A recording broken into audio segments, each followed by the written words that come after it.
Our parents don't usually leave us home alone. Not for long, anyway. But that Friday, Grandpa was in the hospital again. Something about chest tightness, nothing life-threatening, they said, and Mom and Dad had to drive an hour out to Augusta to check on him. It was supposed to be quick. We'll be home before midnight, Mom promised. Just keep your brothers inside, order pizza, and don't answer the door. I was 14. Not stupid. I had her number, Dad's number, a backup neighbor's number, the list. What I didn't have was a real understanding of fear, not yet. The first weird thing happened around 7:15, right after the pizza guy left. Me, Aiden, he's 10, and Lucas, he's 6, were piling onto the couch with greasy paper plates when the doorbell rang. Not a knock, a clean, sharp chime from the front bell. I paused, swallowing a mouthful of crust, and felt every warning Mom had drilled into me tighten up in my chest. Maybe he forgot something? Aiden said. He just gave us the pizza. Why would he come back? I crept to the window beside the door and peeked out through the blinds. 2 men stood on our porch. One older, with a patchy beard and a clipboard. The other, younger, clean-shaven, wearing sunglasses even though the sun was almost down. Both had bright yellow safety vests on over jeans and plain shirts. Beard guy stepped forward. "City Utilities," he said loud enough to hear through the door. "We're checking on low water pressure reports from earlier today." I didn't open the door. Just said, "We're fine. My parents aren't home." The sunglasses guy shifted his weight. "It'll just take 2 minutes, buddy. We need to check inside the kitchen, water lines." "Can you come back later?" I asked, trying to keep my voice steady. "Like, tomorrow?" The bearded one looked annoyed. "Can't. Got 3 more streets to finish before 9. Something about that bothered me. I didn't know why exactly. It just didn't feel right. If they were really with the city, why no truck? No logo, no gear, no water pressure reader thing. Whatever those even looked like. I swallowed, took a breath, and said what Mom would have wanted me to say. We're not supposed to let people in when our parents are gone. Silence. Beard guy sighed. "All right," he muttered, and they turned around and walked down the porch steps. I didn't relax until I saw them get into a white SUV parked 2 houses down. No city seal, no decals, no ladder rack or anything. Just a normal white SUV. I waited for it to pull away, but it didn't. They just sat there. That's when I closed and locked the deadbolt, pulled the curtains, and told Aiden and Lucas we were watching a movie upstairs instead. The boys didn't seem too worried, but I couldn't stop checking the front window every few minutes. By 8 o'clock, the SUV was gone. I figured maybe they'd given up. Maybe they were legit and just pissed about wasting time. We brushed teeth, set up pillows on the floor, and put on some old cartoon movie Lucas liked. Around 9:45, Lucas passed out. Aiden was scrolling on his phone with headphones in. I had mine on vibrate, just in case Mom texted. That's when I heard it. A clink. Not loud. Not glass breaking. Just something small being shifted downstairs. Like someone moving a chair. But soft. I paused the movie and turned down the volume. Aiden looked at me. "What?" "Shoo." I stood up. Another sound. A whisper. Not words, just a shape of one, and a low footstep. My heart thumped against my ribs. My first instinct wasn't even fear. It was embarrassment. Like maybe I'd forgotten to lock the back door. Maybe a raccoon got in. That's what I wanted to believe. I crept out of the room, stepped down the hallway to the top of the stairs, and looked down. 2 figures. One crouched by the TV, unplugging the Fire Stick. The other was pulling the drawer open in our hallway cabinet. I clamped a hand over my mouth and ducked back. They were inside. They didn't knock. They didn't break a window. They were just there. And they weren't in vests this time. I ran back to the bedroom, nearly slipped on the rug. "Aiden, wake up. Now." "What?" "There's people in the house." "Quiet." Lucas stirred. "Wah." I grabbed both their hands. My voice was flat, but fast. 2 men. From earlier. They're downstairs. I think they broke in. No, I know they broke in. Lucas started to cry. I covered his mouth with my palm. "We're gonna leave through the garage. Quiet, okay? No talking." My brain was shaking. I didn't know where Dad's baseball bat was. The house phone was downstairs. My phone was in my pocket, but what was I gonna do? Call and just hope they didn't hear? No time. We crept to the back stairs that led to the garage. Thank God we'd left the inside door unlocked. The garage was cold and smelled like oil. I yanked the door up manually, just enough for us to crawl out under it. Lucas scraped his elbow. Didn't cry. Not even a sound. Brave kid. The second we hit the side yard, I whispered, "Run." We sprinted across our neighbor's lawn and hopped into the next yard. There were motion lights, but I didn't care. Aiden stumbled once. Lucas lost one shoe.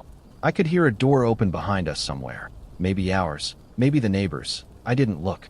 At the edge of the cul-de-sac, a small gray car was rolling by. I waved both arms and screamed. The car stopped. A woman inside rolled down her window about 3 inches. "Please," I panted. "There's guys in our house. They broke in." She looked back over her shoulder and saw something. Her eyes went wide. Get in right now." We scrambled into the back seat. She locked the doors and hit the gas. The police came fast, faster than I expected. They found the men a few blocks over, walking like nothing had happened. One had a switchblade in his pocket. The other had zip ties and a small roll of duct tape in his hoodie. They never stole anything big. Didn't even take the TV. Just a few drawers rifled through. The police said they'd been working the neighborhood earlier, knocking on doors with the same excuse. Most people had said no or ignored them, but we were the only ones where a kid answered. And worse, they found out our Ring doorbell had been yanked off the mount. Not shattered, just disconnected. That meant they were planning something longer than a quick grab and go.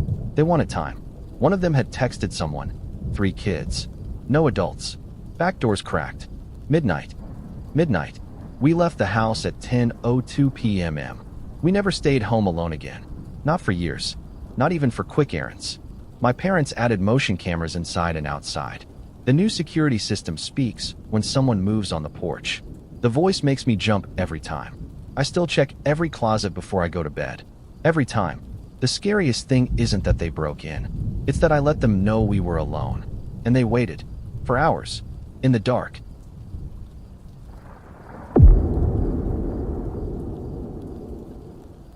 When people talk about the scariest night of their life, they usually mean something dramatic, like being chased, or held at knife point, or watching something horrible happen. Mine was quieter than that. Almost nothing happened, on the surface, except someone waited for us, inside the house, for hours. It was late August in Maryland, and the humidity was unbearable. My cousin Logan had volunteered to watch his parents' place while they visited family upstate. He was 18, had just graduated, and I was still in high school, so I tagged along mostly for free food and Wi-Fi. They lived about 15 minutes outside of town, in a big split level surrounded by woods. Nice place, if you like dead quiet and spotty cell service. That week, though, their AC unit crapped out completely. The ceiling fans did nothing. I mean nothing. The air was thick enough to chew. We called his parents, and they said the repair guy would come Monday. It was Friday night. Too hot to sleep, too hot to think. So around 8 p.m., we drove into town and grabbed food from Wawa. Sandwiches, chips, some drinks with crushed ice. We were gone maybe 40 minutes, tops. The house was pitch black when we pulled back in. The porch light hadn't kicked on, which was weird, but I didn't think much of it. Inside, it felt even hotter than before. We tried the upstairs first, but after 15 minutes of eating and sweating, Logan went, "Screw this," and took his food downstairs. His parents had a finished basement with carpet, a big sectional, and, most importantly, an old wall-mounted unit that still kind of worked. It wasn't central air, but it at least made a dent in the heat. We played games on his laptop, watched dumb videos, and passed a fan back and forth until my eyes started to close. Sometime after midnight, Logan went up to sleep in his room. I stayed on the basement couch. It was still warm, but manageable. The last thing I remember was the buzzing of a fly trapped in the light fixture. When I woke up, it was because I heard something. At first I thought it was just the pipes. The house creaked a lot, old joints, old floors. But then came the distinct sound of a drawer sliding open. Click, shuffle, clack. I sat up slowly, blinking. The laptop had gone black from inactivity. My neck ached from how I'd slept. I listened. A second drawer. This one slower. Then what sounded like the soft clink of silverware. It was above me. The kitchen. My first thought. Logan was up. Maybe hungry. Maybe looking for something. But the sounds were off. Slow. Too careful. No normal rhythm. And Logan, when he moved, didn't try to be quiet. He thumped around like a moose. I got up, bare feet on the carpet, tiptoed to the bottom of the stairs, and stood still. Step. Another. But not heading to the fridge. It sounded like they were moving room to room, slowly. Like pacing. I didn't want to call out. I don't know why. I just knew if it was Logan, I'd feel dumb. But if it wasn't, I'd just announced myself. The silence that followed was worse than the noise. No steps, no drawers, just that hanging pressure of waiting. Then I noticed something else. The basement window. Logan's dad had propped it slightly ajar earlier that afternoon, trying to create crossflow with the back door. I hadn't thought twice about it at the time, but now, from where I stood, I could see the frame. It was closed, completely, and latched. I backed away from the stairs. I grabbed my phone off the armrest, but it was dead. I'd forgotten to plug it in. My heart kicked into overdrive. I whispered Logan's name once. No answer. Again, slightly louder. Still nothing. I considered grabbing something, a lamp, a chair leg, but the only thing nearby was a roll of paper towels and the remote. There was a sharp creak above, right near the stairwell. I bolted. The steps felt like they took forever. The moment I crested the top, I turned and ran straight down the hall toward Logan's room. His door was closed. I knocked. No answer. I hissed, "Logan, open up." Nothing. I grabbed the knob and tried to turn it, locked. "Logan," I shouted. "It's me. Open up now." That's when I heard it. The other knob, the one on the far side, start to jiggle, but not from inside. From outside. From the hall. Logan threw the door open from inside and yanked me in. "What the hell is happening?" he gasped. "You didn't lock the basement window," I said. Someone came in. I heard them. They were in the kitchen. He didn't wait for more. He ran to the window and shoved it open. We were on the second floor, not high, but not low either. Bushes below. No patio or landing. "We'll break our ankles," I said. "Better than our necks." We climbed out. I went first, landed hard on my side and scraped my shoulder. Logan landed second and twisted his ankle with a sickening crunch. He howled. We dragged ourselves behind the backyard shed and crouched there, sucking air. I fished the emergency phone from the shed wall. His dad had installed it for storms and called 911. The cops arrived 10 minutes later. They swept the whole house, every floor, every crawl space, every closet. Nothing. No sign of forced entry. Nothing stolen. No broken glass. No open doors. Just one thing wrong. The basement window, the one we knew had been open earlier, was now fully shut, latched from the inside. But there were no footprints, no mud, no fingerprints they could lift.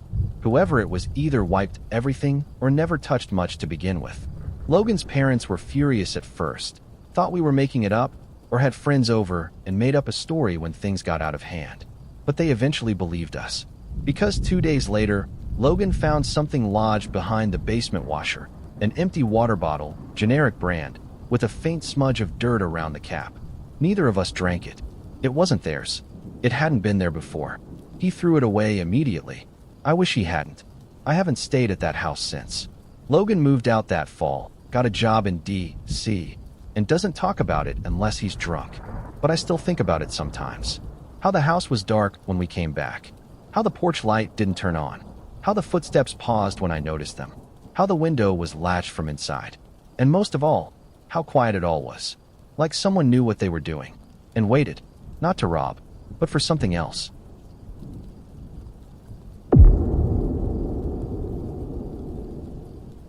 Ashley's birthday sleepovers were a tradition. Always late summer, always silly, and always a little too loud for her parents' taste. But that year was different. That year, her dad had finished turning their detached garage into a teen hangout room. It was actually kind of cool, soft rugs over the concrete, a projector screen, Christmas lights strung from the rafters, and a mini fridge full of juice pouches and sodas. There were beanbags, an old couch, and her Bluetooth speaker thudding Taylor Swift all evening. There were 6 of us. Me, Ashley, Peyton, Lexi, Mariah, and Jules. We were all 14 and had just started our freshman year. The air still smelled like sun-warmed plywood and spray paint from the makeover. The garage door faced the backyard, and the only entrance to the house was through the side door that connected to the kitchen, which locked from the inside. Her parents had gone to bed by 10:30, leaving us to shriek and gossip and scream laugh into the night. It was just after midnight when someone, I think Jules, suggested we play hide and seek. In the dark. Phones off. Lights out.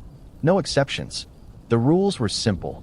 1 seeker, 5 hiders, no going outside, no turning lights on, and no being lame about it. We blacked out the windows with blankets and extra jackets to block the glow from the street lamp. The room went dead dark. Lexi was the first seeker. She counted loudly from the couch while the rest of us scrambled. I ducked behind a stack of plastic lawn chairs and a folded table near the back wall. My heart was thudding, not from fear, just the dumb kind of thrill that comes with being 14 and hiding in the dark with your friends. Then I heard it. A soft giggle. Not a loud one. Not even playful. It was low, like someone was trying to laugh without being heard. Right behind me. I whipped around and whispered, "Who's there?" thinking maybe someone had squeezed in to hide with me. No answer. Just silence. I felt the air behind me. No body, no warmth, nothing. I stood up and backed away, suddenly aware that the chairs behind me hadn't moved at all.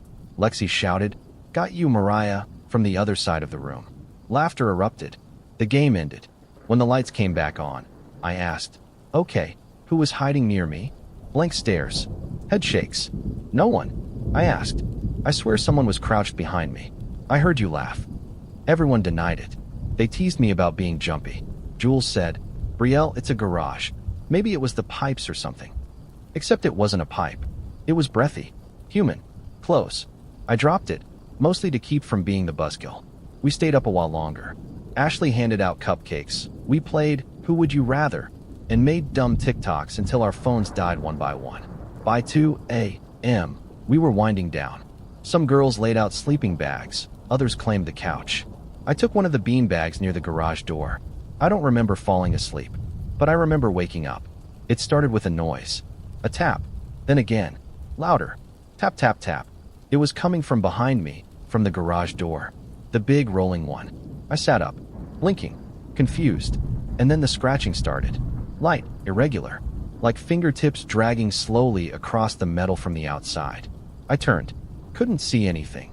The blankets were still over the windows, and the interior lights were off. Then, the giggling. Not laughter. Not a prank.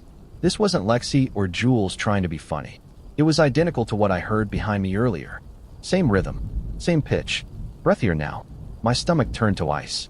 Across the room, someone whispered, "Did you hear that?" "Shoo," said Ashley. We all sat up. One by one. Eyes wide. The scratching grew louder. More frantic. Like fingernails desperately scraping at the seams of the garage. Then came a sudden thump, right at the center of the door. Jules let out a short scream. "Shoo," Ashley hissed. We held still, barely breathing. Ha ha ha. The giggle again. High hiccupy.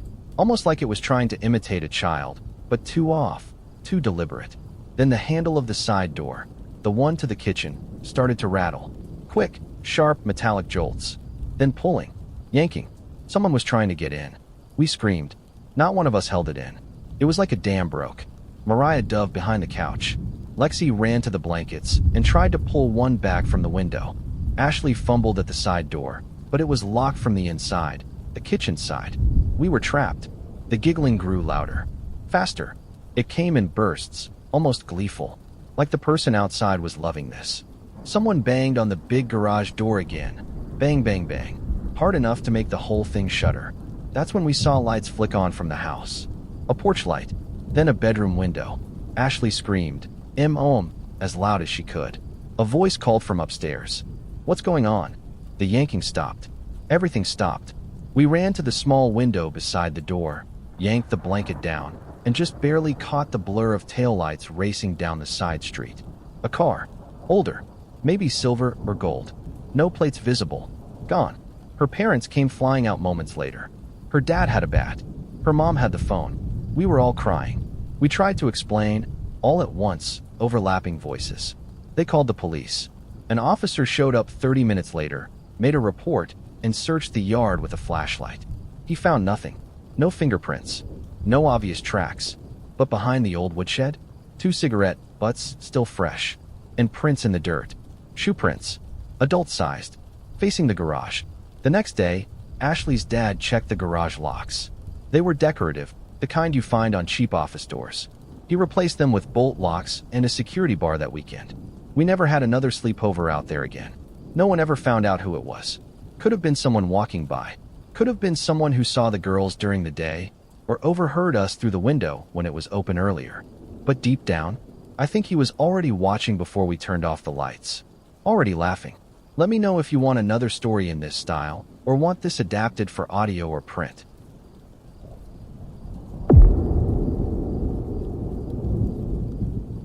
When you're 16, you think you're pretty good at reading people.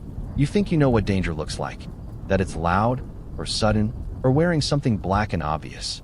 But it doesn't always look like that. Sometimes danger has freckles, and laughs at your brother's dumb jokes, and calls your landline at midnight just to breathe. My younger brother Ryan was 13 when it happened.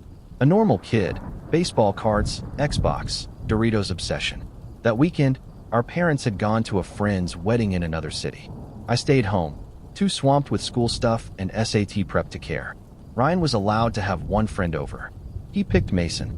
Mason was the quiet one in their group. Smarter than Ryan, honestly. Polite in front of adults. Always said, "Yes, sir," and "Thank you." He had the kind of face people trust by default. Soft voice, round features, a little shy. I think that's why what happened never sat right with me afterward. Because nobody else saw it. It was just me. The first weird thing happened that Saturday night, around 1 a.m. I'd gone to bed before midnight. The boys were in the den downstairs playing some survival game with the volume too loud. I didn't bother yelling at them. Figured they'd crash eventually. I'd shut my door, turned on my fan, and dozed off. I don't know why I woke up. No noise. No dream. Just this cold pull behind my eyes. You know that feeling you get when someone's watching you? Like a pressure in the room? That's what yanked me out of sleep. When I opened my eyes, I saw him. Mason, sitting cross-legged on my bedroom floor, right at the foot of my bed. He was in shadow, but I could make out the shape of him. Pale arms, sleeveless shirt, his chin tilted slightly up, and a smile, small, almost absent-minded. He didn't blink, just sat there, watching. I jerked upright, pulling my blanket to my chest. "Mason," he didn't answer. "Why are you in here?" Still nothing. He just kept smiling. And then, slowly, he got up.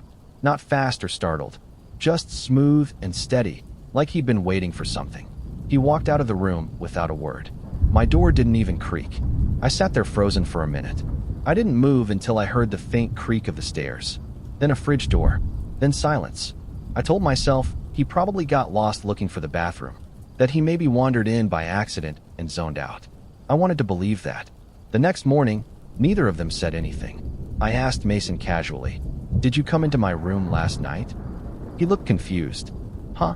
No. We were downstairs the whole time." Ryan nodded. "Yeah, we crashed on the couch." I didn't push it. Maybe I should have. The call started 2 nights later. I was in the kitchen doing homework. Ryan was in his room. Our landline rang, the one mounted on the kitchen wall that barely anyone used anymore. I picked up. "Hello." No answer. Just breathing. Slow, steady, right up close to the mic. "Hello?" I said again. Then a whisper. I couldn't make out the words, just the shape of them. Then a long exhale. And a low chuckle. I hung up. Blocked number. Of course. I told myself it was a prank. Maybe a random creep. Or someone from school being stupid. I didn't recognize the voice, but it felt familiar. Like someone trying not to sound like themselves. Second call came the next night. Around the same time. Same number. Blocked. Same voice, whispering filth. This time, the breathing got heavier. More deliberate. He said my name. "Claire." Once. Softly. Like a secret. I hung up, locked all the doors, and tried to shake it. But something clicked in my brain. The way he said it. The little catch in his throat when he breathed. A habit I'd heard before, but couldn't place yet. Not until the third call. It was Wednesday night. I was reading in bed, phone on silent, house dark. The landline rang. I picked up immediately, heart already hammering. This time, he spoke clearly. "You looked pretty in your pajamas." Silence. Then, "Do you sleep with the window unlocked?" I froze. The window was unlocked. I reached over and slammed it shut, so hard it shook the glass. The voice on the phone laughed. A weird little hiccupy laugh, like he wasn't used to it. That's when it hit me. The laugh. The breathing. The shape of his voice. It was Mason. I didn't call the cops. I didn't tell Ryan. I was 16 and scared and convinced no one would believe me. What would I say? My brother's friend looked at me weird, and now I think he's prank calling me? He hadn't touched me, hadn't threatened me, but I started locking everything. Windows, closets, bathroom doors. Mason never came back to our house. His parents moved later that year. Ryan said it was because of his dad's job. I tried to forget it. 4 years later, Ryan and I were catching up at our parents' place. I was home from college for the summer. We were watching TV when the news randomly played a story about a former student being arrested for inappropriate messages with a minor. I didn't catch the name at first, but Ryan did. "Holy crap," he muttered. "That's Mason." I turned. "Mason who?" He didn't even look up. "Mason, from middle school. Remember? My old friend. Slept over that one weekend. He got arrested. Some 14-year-old at his job reported him. Guess he was being gross." My blood went cold. I wanted to tell him right then about the bedroom, the phone calls, the way Mason had watched me like I was a thing instead of a person. But I didn't. I just nodded. Later that night, I lay in bed and thought about that moment. Mason, sitting on my floor, smiling like he was imagining something. His eyes hadn't been on me, exactly. They'd been just over my shoulder. Like he was picturing a scene I couldn't see. And I realized something I hadn't let myself admit back then. He hadn't wanted to scare me. He was practicing.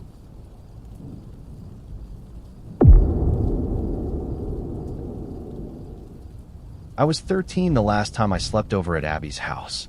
It wasn't because we stopped being friends. We stayed close for years after. Went to the same high school, kept in touch through college. But I never stepped foot in that house again after what I saw. I couldn't. Not after that night. And the worst part is, I still don't know who he was. Or how long he had been watching. Abby's house was the kind of place most kids would kill for. Big, but not too big. Roomy backyard. Actual sunroom with floor-to-ceiling windows and sliding glass doors that faced a quiet tree line. Her mom made lemon pancakes every Sunday. Her dad worked late, but always smiled when he came home. They were safe. You know what I mean? That house gave you the illusion nothing bad could happen inside it. I'd stayed over maybe half a dozen times. Abby's older brother, Nate, mostly kept to himself upstairs. He was on the autism spectrum, not nonverbal, but quiet. He had routines, his own world. He didn't really engage with us, and we didn't push. That Friday night, it was me, Abby, and her cousin Rena. Her parents were out at a wedding, coming home late. We were allowed to stay up in the sunroom because it had the projector hooked to the ceiling. We made a bed out of sleeping bags and couch cushions and watched cartoons until we passed out around midnight. Everything was fine. Nothing creepy. Nothing weird. Just 3 girls, half-sugared on soda and popcorn, drifting off in a blanket nest. Until I woke up and saw him. It was maybe 2:30 in the morning. I remember because Abby had an old wall clock in the kitchen that ticked loud enough to hear from the sunroom. I only noticed it after I sat up. My mouth was dry, and I had that heavy feeling in my chest like I'd been dreaming of drowning. I pushed off the blanket and sat up slowly. The others were still asleep. Abby curled into Rena, both of them breathing soft and slow. I turned toward the kitchen, debating whether to go get a glass of water. That's when I saw movement. From the other direction. Outside. I blinked and turned back toward the glass wall. There, on the deck just beyond the sliding doors, was a man. He was sitting in one of the patio chairs, facing inward. His elbows rested on his knees, hands hanging loose, like he was just relaxing, just watching. His head was slightly tilted, like he found something amusing, and he was smirking. My body locked up instantly. He wasn't moving, not waving, not knocking, just sitting there, motionless in the dark, his face barely lit by the moonlight reflecting off the glass. I didn't scream. I don't know why. I think part of me still thought it was a dream. Like my brain hadn't caught up yet. Maybe it was a dream, but I remember the tick of the kitchen clock, the buzz of the fridge, the faint sound of Rena breathing through her mouth. No, I was awake. The man didn't blink, didn't lean forward. He just sat there, like he was watching a TV show, like this wasn't new to him. His clothes were dark, but not dirty. His hair was thin and swept back. He looked older than Abby's parents. Maybe 50, but that smile, it made him look younger. Not in a good way. In a way that said he enjoyed this. I ducked back under the blanket, heart hammering in my chest. I squeezed my eyes shut and tried to convince myself I hadn't seen what I saw. I didn't wake the others. I wanted to. I should have. But I couldn't move. I was frozen, listening for any sound. A tap, a creak, a breath. But the house stayed quiet. Eventually, after what felt like an hour but was probably 15 minutes, I peeked again. He was gone. The chair was empty, still angled inward, still sitting in the exact spot. But no one was in it. I stared at it for a full minute, waiting for a hand or a face to reappear. Nothing. I considered waking Abby then, but I didn't want to explain. What would I even say? Hey, your deck has a man on it. At that age, you don't trust yourself. You think maybe your eyes were tired. Maybe it was a dream, and your brain filled in blanks. So I curled up again, facing the wall. I didn't sleep. Not really. I just waited for the sun to come up. When it finally did, I pretended nothing happened. At breakfast, her mom asked how he slept. I said fine. I didn't bring it up. I didn't want to seem dramatic or, worse, wrong. But I didn't go back. Abby invited me over the next weekend. I made an excuse. Then another the weekend after. Eventually she stopped asking. We stayed friends. I just kept my distance from that house. From that sunroom. From that glass. Years passed. I didn't think about that night much. I buried it like you do when you're not sure if something really happened. But 2 years ago, I was home from college for winter break. Abby and I got coffee. We hadn't seen each other in a while, so we caught up about school, jobs, dating. Somewhere in the middle of a conversation about sleep paralysis and weird childhood memories, I brought it up. Casually, I said, "Hey, do you remember that night you, and Rena crashed in the sunroom?" She laughed. "Yeah, with the projector?" I saw something that night. Her smile faded. I told her everything. The man, the smirk, the chair. When I was done, she didn't say anything for a long time. Then, real quiet, she said, "You know what's weird? The back door was open the next morning." I blinked. What? I thought it was Rena. She let the cat out sometimes. But she said she didn't. The hairs on my neck stood up. "It was locked before we went to bed," she added. "My mom was always on us about that. She made sure we checked it before they left." She paused. "Nate didn't use the backyard. You know that, right?" Yeah. He hated that deck. Too exposed. Too bright." We both sat there for a long time, watching people pass by through the window, sipping coffee that had gone cold. She never said what she thought happened. She didn't have to. I think about that night more often than I should. Not the image of him sitting there, that's bad enough, but the idea that we never heard him arrive, and never heard him leave. He didn't try to break in. He didn't knock. He didn't move. Because he didn't need to. He knew we saw him, and that was enough.